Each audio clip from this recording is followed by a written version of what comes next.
যদি বলা হয় বাংলাদেশের ভিতরে স্নাইপারের বেস্ট প্লেয়ারকে, তাইলে আসবে আমাদের কুরুল ভাই। যদি বলা হয় ইন্ডিয়া কিংবা নেপালিয়ান সার্ভারের স্নাইপারের বেস্ট প্লেয়ারকে, তাইলে আসবে রয় গেমিং কিংবা আজ্জু ভাই। কিন্তু কখনো যদি বলা হয় পুরো বিশ্বের ভিতরে স্নাইপারের বেস্ট প্লেয়ারকে, তাইলে কে আসবে জানো? আমি জানি তোমরা অনেকেই বুঝতে পারছো আমি কার কথা বলতে চাচ্ছি। হ্যাঁ, এক সময়ের স্নাইপারের রাজা এবং হাজারো ফ্রি ফায়ার প্লেয়ারের ইমোশন বিটুকের কথা বলতেছি। B2K মাত্র 3টা অক্ষরের নাম হলেও এই নামের সাথে মিশে আছে আমাদের ওল্ড ফ্রি ফায়ার, যার গেম প্লে দেখে আমার মতো হাজারো প্লেয়ার স্নাইপার চালানোর সাহস করেছে। যার নাম শুনে ভয় পায়নি এমন প্লেয়ার 2019-20 সালে ছিলই না।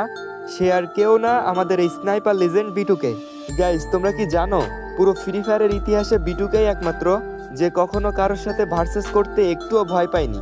বিপরীত সাইডে যতই হ্যাকার লেভেলের প্লেয়ার থাকুক না কেন, B2K তাদের সাথে ভার্সেস করতো এবং সেই ম্যাচটা জিতেও যেত। 2019 সালে তৈরি হওয়া এই স্নাইপার লিজেন্ডকে আমরা 2025 সালে এসেও ভুলতে পারি নাই।